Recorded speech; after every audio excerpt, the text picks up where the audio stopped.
Halo Sobat Healthy Hacks. Selamat tahun baru 2021. Akhirnya kita ketemu lagi di tahun baru ini. Iya. Dan tahun baru ini, gua pasti selalu menggunakan baju hitam. Kenapa ya? Masa tahun baru berduka? Loh, gua nggak berduka. Tapi gue pengen bikin ilusi kepada pendengar kita bahwa gue udah kurusan. Oh. Sebenarnya itu goalnya. Jadi maksudnya, gue kan suka bikin status nih. Gue suka posting sepatu, posting lari gitu kan. Jadi harus lihat dong, oh ternyata bener bisa kurusan gitu sebenarnya. Oh gitu. Jadi seolah-olah usaha lu tuh berhasil gitu. Padahal enggak. tapi teman-teman, gini ya. Ini penting. 2021, enggak 2021. Setiap kali awal tahun, rata-rata orang tuh bikin resolusi baru. Oh iya. Pasti bikin resolusi baru. Dan biasanya dari sekian banyak, salah 5-nya tuh pasti kesehatan. Gitu. Entah dia kurus, entah dia ngurangin makan gula, entah ngurangin makan lemak gitu. Maksudnya pasti salah satunya berhubungan sama kesehatan dan biasanya soal kurus dan olahraga. Oke, tebakan gue berarti lu juga salah satunya nih. Iya. Yang gini ya.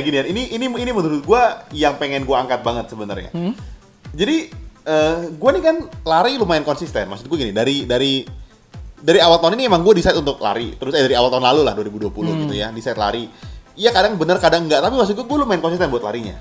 Ini pertanyaan gue, kadang bener kadang enggak.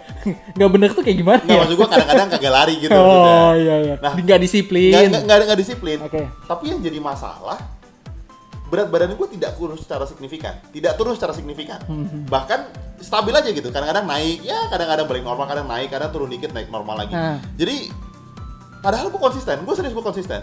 Gue sehari tuh 4 kilo. Karena gue ngitung kan, gue lari dari rumah gue ke rumah nyokap balik lagi, itu 4 kilo, pas 4 kilo.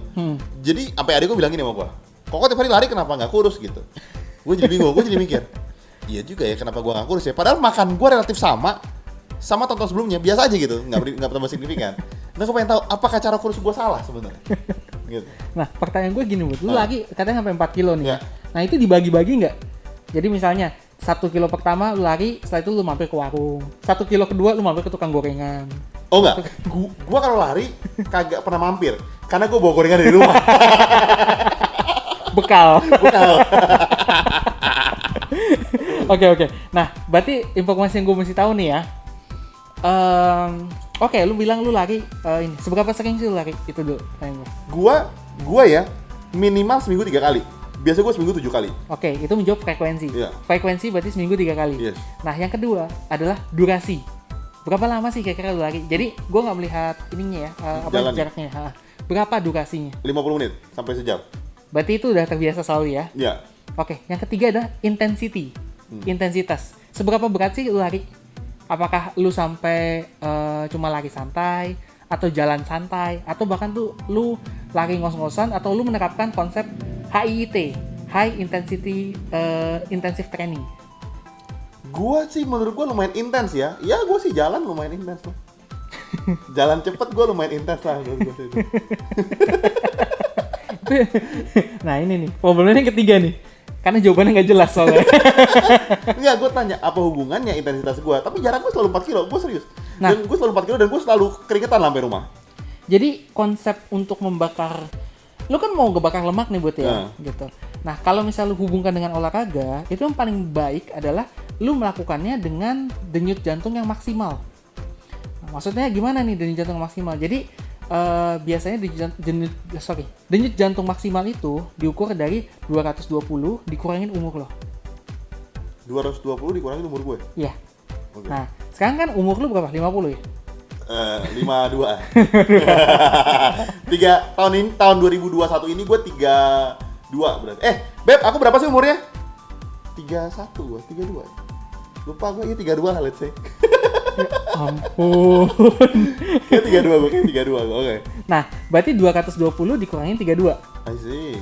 Gue gak mau nanya lu, karena lu ngitung umur lu aja susah. Gitu. Kayaknya susah gue. Nah, jawabannya 198. 188, Oke. salah. Oke.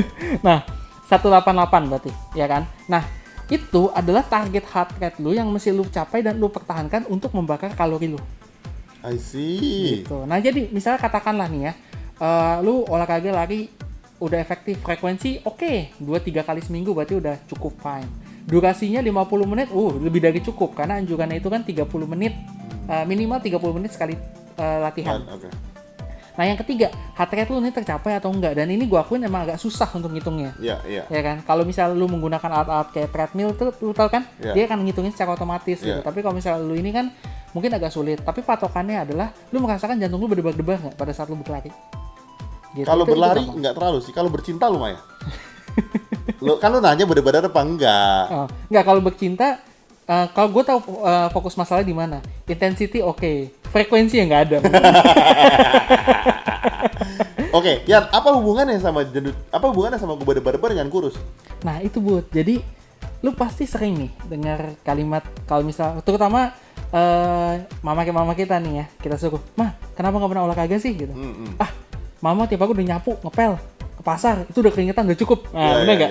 Nah, sebenarnya keringatan itu juga dibagi lagi jadi banyak gitu. Nggak semua keringetan artinya lu udah beraktivitas fisik dan bisa mempengaruhi berat badan lu, itu enggak. I see. Gitu. Ada ya patokannya intensitas itu. Misalnya, nggak usah jauh-jauh deh, Bud. Cuaca panas lu lagi duduk tenang aja lu bisa keringetan kan? Iya. Nah, padahal itu tidak membakar kalori gua. Nggak membakar lu lebih banyak gitu karena lu nggak melakukan aktivitas gitu. Nah, seperti yang tadi gue bilang, paling optimal itu adalah untuk kasus lo, bila heart rate lo bisa dipacu sampai ke 188 dan dipertahankan, itu misalnya ya, gue nggak tahu angka pasti ini, cuman coba-coba aja. Misalnya kalau bisa heart rate lo cuma 100, lu berlari dengan kecepatan heart rate lo 100, mungkin dalam 1 menit lo ngebakar 10 kalori. Kalau heart rate lu 110, lu ngebakar mungkin 11 kalori. Okay. Tapi pada 1188 itu lu bisa membakar sampai misalnya 50 kalori. Jadi itu yang paling efektif. I see. Gitu. Okay. Nah, kalau lu bisa pertahankan selama 5 menit, berarti lu bisa ngebakar 250 kalori. Gitu. Itulah mengapa kalau misal olahraga kardio ya, targetnya adalah itu. Bagaimana cara lu mencapai heart rate yang paling maksimal, efektif sesuai dengan umur lo untuk ngebakar lemak yang paling maksimal. I see, that makes sense. Jadi sebetulnya banyak banget orang-orang yang bilang gini, gue nih udah ke gym, gue nih udah olahraga, dia gak kurus-kurus. Lu mesti tanya lagi, lu seberapa intens olahraganya, gitu kan? Ya, gitu. Dan pilihan olahraganya juga kadang-kadang berpengaruh. Contohnya misalnya, lu badannya banyak lemak di perutnya nih, ya. Tapi olahraga lu misalnya bodybuilding. Ngomongin lemak di perut kan, coba jangan tahan napas deh. Okay. Nah, misalnya lu punya banyak belly fat, lemak-lemak di perut. Nah, terus abis itu lu mau ngebuang nih dengan cara olahraga gitu. Tapi olahraga yang lu pilih salah. Lu malah olahraga untuk membentuk otot gitu. Yang ada hasilnya mungkin berat badan lu akan turun, pasti turun gitu. Tapi ya turunnya nggak akan signifikan. Diameter perut lu masih gede, tapi mungkin massa otot juga bertambah. Tapi itu kan bukan sesuatu yang lu inginkan. Iya. Gue kan hanya emang ngurusin perut gue aja sebenarnya, ngilangin lemak, ngebuangin lemak. Nah kayak gitu. Nah olahraga yang paling efektif untuk membakar lemak itu memang pilihan utamanya adalah si kardio ini. Nah jenisnya apa? Macem-macem. Boleh jelasin nggak, Yan? Kardio tuh takutnya pendengar kita banyak yang nggak tahu. Gue pun juga nggak tahu. Jenis-jenis kardio tuh apa sebenarnya? Pokoknya basicnya kardio itu adalah ya itu tadi yang gue sebut, memacu heart rate tuh sampai maksimal sesuai umur lo gitu. Berarti sebetulnya nggak hanya lari dong. Misalnya lu suka main bola, main basket, badminton, itu kan juga memacu heart rate itu juga sebenarnya. Salah satunya kardio. Cuman kan kalau yang tadi gue bilang kardio itu kan harus dipertahankan secara konsisten. Jadi kalau misalnya lu lari, heart rate lu udah tercapai 188, lu mesti pertahankan itu terus sampai misalnya 1 menit atau 2 menit sekuat lu. Nah itu baru kan efektivitas pembakaran lemaknya maksimal. Tapi lu kebayangkan kalau badminton kan, jadi kan dia ada fase lu beratnya, ada fase lu ringannya gitu. Contohnya misalnya pada saat lu servis kan pasti masih santai dulu dong. Nah begitu lu udah mulai long rally atau mulai main smash, mungkin heart rate lu mulai naik. Begitu koknya jatuh, lu tahan napas lagi. Jadi kadang-kadang pada beberapa olahraga itu memang kardionya itu mungkin ada, tapi nggak bisa dipertahankan. Jadi ketika kita ngomong, gue juga baru tahu nih, ketika kita ngomong lagi lari, lagi ngos-ngosan nih, deg-degan banget, kita mesti tahan justru ya? Tahan napas? Enggak, mesti tahan intensitas lu gitu. Lu lari kan kadang-kadang ada masanya lu bener-bener ngerasa, oke gue capek nih gitu. Itu saat itu lu mesti tahan emang, itu bener-bener proses pembakaran di situ. Iya, gitu. Di saat heart rate lu tuh maksimal, itulah proses pembakaran yang paling efektif. Justru itu yang dikejar dan dipertahankan selama mungkin. Nah, kalau lu tanya jenis-jenis kardio, banyak. Salah satunya lari, itu juga memang salah satu yang paling efektif ya. Lu bisa lari di luar, di kompleks rumah lu gitu. Lu bisa lari di treadmill. Terus abis itu ada juga renang. Oh, Nah. enggak bener. Renang itu juga bikin jantungnya deg-degan tuh sebenarnya kalau lagi renang bener rally ujung-ujungnya. Iya, itu aja. Padahal itu tidak berasa keringetan sebenarnya. Yang orang bilang tadi acuannya keringetan. Kalau berenang kan lu nggak berasa keringetan, kan lu di air. Gue udah tahu deh resolusi tahun baru gue apa. Eh. Ganti host beneran. Nah, lanjut. Terus lu tahu ini nggak? Salah satu alat gym lagi.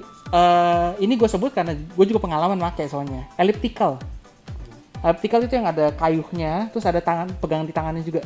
Jadi kalau misalnya lu gerakin seperti ini. Oh, kayaknya gue tahu deh. Iya, Ya, iya, kebayang ya? iya. Kalau nggak lu boleh pendengar Sobat Healthy searching aja di Google elliptical itu seperti apa. Itu juga termasuk salah satu pilihan untuk kardio karena tidak seperti treadmill atau lari di komplek, dia itu nggak terlalu membebani sendi. Jadi cocok kalau misalnya untuk orang-orang yang punya masalah sendi. Oh, Gitu. I see. Itu juga masuk kardio. Oke. Gitu. That makes sense. Jadi kalau misalnya gini, berarti kan acuannya lumayan heart rate ya sebetulnya ya. Kalau lu nonton horor kan deg-degan juga. Sebenarnya tuh kurus juga dong. Lo logis dong. Lu jangan ketawain gua kan tadi gua ngambil dari statement lu barusan. Heart rate lu kalau bisa nonton horor nih lu takut. Lu kan deg-degan ya. Heart rate lu kan naik sebenarnya. Berarti itu bisa bikin kurus juga sebenarnya. Berarti konklusinya kalau mau kurus perbanyak kardio sama nonton horor. Buat nggak usah nonton horor, buat HP lu dicek Mandy juga lu deg-degan. Iya, Nah, itu sebenarnya beda lagi termnya buat gitu. Jadi kalau misalnya itu kan kalau misalnya lu deg-degan karena beraktivitas fisik, berarti kan memang terjadi pembakaran kalori. Memang ada sesuatu yang tubuh lu butuh tenaga nih, dia ngebakar tenaga sehingga jantung lu jadi deg-degan. Yeah. Nah, tapi kalau misalnya pada saat lu kaget atau pada saat lu lagi takut, cemas, jenis jantung lu meningkat, nah itu kan sebenarnya bukan disebabkan karena pembakaran, tapi lebih pada karena aktivasi sistem saraf dan psikologisnya gitu. Jadi itu nggak akan menghasilkan penurunan berat badan karena nggak ada kalori yang dibakar tetap. I see. Kalau gimana kalau buat yang menikah udah bercinta? Kalau bercinta tuh banyak kalorinya yang terbakar. Lo iya dong. Banyak. Lu belum married jangan so tahu. Gua kan udah married. Lu jangan so tahu. Gua udah 2 tahun ini pengalaman bercinta. Oh gitu. Oh, iya dong. Gemuk. Ya, jadi sexual activity itu juga masuknya sebenarnya salah satu olahraga juga sih gitu, masuk juga. Nah, kalau misal lu bisa mempertahankan, ya kan, frekuensi, durasi dan intensitinya bisa kurus ya? Bisa jadi kurus. Atau misalnya lu bercinta sambil nonton horor di dalam mobil, kan itu lu deg-degan nonton horor, deg-degan kelihatan orang, sama bercinta. Wah, efektif berarti. Jadi udah deg-degan capek, deg-degan takut, ciut deh. Nah, teman-teman dari sini kalian bisa nyimpulin ya, maksudnya gini, jangan, gue setuju gitu, buat gue sebagai awam, gue merasa keringat itu salah satu indikasi signifikan. Maksudnya, misalnya di rumah kepanasan sambil, misalnya gini ya, contoh gini ya, di rumah gue ngepel sambil AC mati kan keringetan tuh. Berarti gue berasa kalori yang terbakar banyak. Gue capek nih. Iya, gitu kan. Maksud gue berasa itu salah satu indikasi. Ternyata kan nggak segitunya gitu maksudnya. Dan juga atau misalnya kalian merasa gue nih tiap hari ke kantor, ke sekolah, ke kuliah, gue jalan kaki kok gitu. Itu bisa bakar kalori tapi nggak segitu signifikannya. Iya, gitu kan. Karena tergantung dari target lu juga gitu. Kecuali lu lari tiap hari jalan 20 kilo ke kantor, kayaknya kurus sih kalau itu. Kayaknya sih, kalau itu sih kayaknya kurus menurut gua. Kurus sih, betis bengkak. Apalagi ya, banyak nggak sih, apa sih kesalahan-kesalahan yang umumnya terjadi sama orang yang mau diet, terutama orang kayak gua lah gitu. Nah, kalau misalnya diet nih kita gue udah sering ngebahas nih, kalau misalnya kita mau turunin berat badan, pokoknya kunci utama adalah kita ngitung intake sama output kita. Oke. Gitu. Nah, output lo gede nih, olahraga udah maksimal, tapi intake lo, makan lo kagak lo batasin. Ya ujung-ujungnya pasti jadinya nggak juga. Gitu. Jadi kuncinya adalah gimana caranya lo bikin intake lo itu turun, berarti ngurangin makan lo, atau output lo tuh jadi meningkat. Lu perbanyak aktivitas olahraga dan outdoor activity lain-lainnya seperti itu gitu. Nah, kalau misal lu beneran niat mau kurus nih Bud, berarti selain optimalisasin olahraga lo, berarti lu juga mesti perhatikan makan lo. Kurangin konsumsi makanan yang terlalu berminyak, lemak ya. Karbohidrat juga mungkin secukupnya aja. Tapi kalau protein tuh kalau saran gue sih tetap dipertahankan. Yang lu cut itu porsi karbohidrat sama lemak aja. Gua tanya sama lu, di dalam daging itu kan ada lemaknya. Gimana ngebedain lemak dan protein maksud gua? Iya dong, lu makan daging kan ada lemaknya. Iya makanya lu beli dagingnya agak mahal. Yang dikit lemaknya gitu. Gua biasa makan jeroan tuh gua. Enggak, gimana? Kalau setiap kandungan tuh pasti ada lemak dan protein tuh agak susah lah untuk kita pisahin. Contohnya misalnya telur, ya kan? Telur itu kalau misalnya lu benar-benar strict cuma mau makan proteinnya doang, berarti lu makan putihnya doang kan? Kuningnya nggak dimakan kan? Tapi ya kan sayang juga ya. Padahal yang gizi kuningnya. Iya gitu. Nah, solusinya gimana? Jadi bukan pada bahan makanannya aja, tapi pada proses pengolahannya. Misalnya kalau misalnya memang ada telur ya lu lebih milih telurnya jangan digoreng. Oh, that makes sense. Atau misalnya pun lu mau digoreng ya masih boleh, tapi misalnya gunakan lemaknya jangan terlalu banyak. Jangan sampai jadi pas telurnya diangkat tapi banjir minyaknya kayak gitu. Jadi pemilihan bahan makanannya boleh, tapi kalau misalnya tahap awal mendingan prosesnya yang lu agak saring. Kurangin makanan yang goreng-goreng gitu. Terus kalau misalnya pada saat lu mengolah makanan, kurangin penggunaan minyaknya. Tumis juga kan kadang-kadang ada kan yang pakai minyaknya banyak banget tuh. Nah itu kan bisa di-cut gitu. Oh, that makes sense. Ya bener juga sih, bener. Atau ya solusi ketiga, lu beli daging yang lebih mahal. Ya solusi ketiga kayaknya gua enggak deh. Ini menarik banget buat resolusi 2021 kalian. Kenapa? Karena banyak banget orang-orang yang salah persepsi, terutama soal menjadi kurus. Banyak yang berpikir bahkan seperti gua, semakin banyak durasi lu olahraga, lu akan semakin kurus. Oh iya. Gitu, lu ngerti nggak? Karena asumsi gua kan gua semakin banyak bergerak gitu. Itu akan bikin gua makin kurus. Ternyata gua nggak kurus-kurus tuh. Tambah naik kayaknya gua malah. Karena biasanya ya semakin tinggi durasi olahraga lu, kecenderungan tuh tubuh lu semakin kayak semacam apa ya? Curang dalam tanda kutip ya. Curang itu untuk menyimpan tenaganya. Mudah nggak maksud gua? Jadi misalnya kayak gini, lu berdurasi, misalnya udah nerapin olahraga durasi lu 50 menit gitu. Oke, tubuh lu udah buat 50 menit. Jadi jalannya mungkin lebih pelan, lebih santai, biar tubuh lu tercapai sampai 50 menit. Oh, gitu. I see. Beda kalau misalnya lu nge-push target lu ada si heart rate ini. Kalau heart rate lu belum tercapai pasti lu push terus kan. Iya. Kalau misalnya target lu ada durasi, lu mau jalan pelan-pelan. Yang penting 50 menit. Yang penting 50 menit gue gerak gitu kan. I see. Gitu. Jadi permainannya tuh suka di intensitasnya justru. Atau ini benar juga, lu bisa lari pagi bareng selingkuhan. Satu lu takut ketahuan, dua lu olahraga. Itu kayaknya, woi, bener dong. Pulang ke rumah lu nggak dapat makan. Nah, lagi istri. Iya, disuruh keluar. Wah, bener. Atau sama pacar, cocok tuh kayaknya. Bener. Jadi mungkin lu bisa coba nyari-nyari selingkuhan lah sebulan 2 bulan paling. Jadi untuk Mandy, jangan lupa ya tonton episode ini. Ada lagi nggak ya yang lu mau tambahin? Udah situ aja. Mungkin kalau misalnya dari Sobat Healthy ada yang masih punya pertanyaan dan mau mengerti lebih lanjut seperti Budi nih, targetnya adalah untuk nurunin berat badan. Saran gue sih coba lu searching yang namanya calorie counting.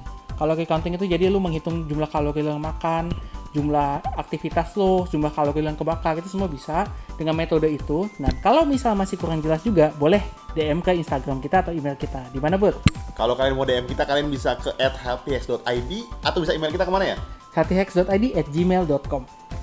Jadi sampai situ aja. Selamat melewati tahun baru 2021 dengan lebih yakin untuk kurus. Oke, asik. Kita ketemu di episode selanjutnya. Dan jangan lupa, kita sudah meluncurkan YouTube channel kita juga. Dan kita akan mengupload semuanya, termasuk podcast kita di Spotify. Itu akan kita upload setiap hari Kamis. Dan acara mingguan kita adalah... Kita akan punya IG Live setiap minggu. Dan itu akan kita upload juga di YouTube kita tiap hari Senin. Jadi buat kalian yang ketinggalan nih lagi IG Live kita, kalian bisa tungguin tiap hari Senin akan muncul. Atau kalau kalian mau ikut juga IG Live kita, bisa sekalian tanya-tanya soalnya langsung. Kalian bisa langsung juga follow aja IG kita, nanti akan ada ketentuannya kapan kita akan live. Oke, jangan lupa like dan komen. Dan buat nonton kita yang setia, dan mungkin beruntung nih, kita akan memilih tamu bintang selanjutnya dari komen-komen dari YouTube kita juga. Gitu. Jadi jangan lupa stay healthy, stay alive. Bye-bye.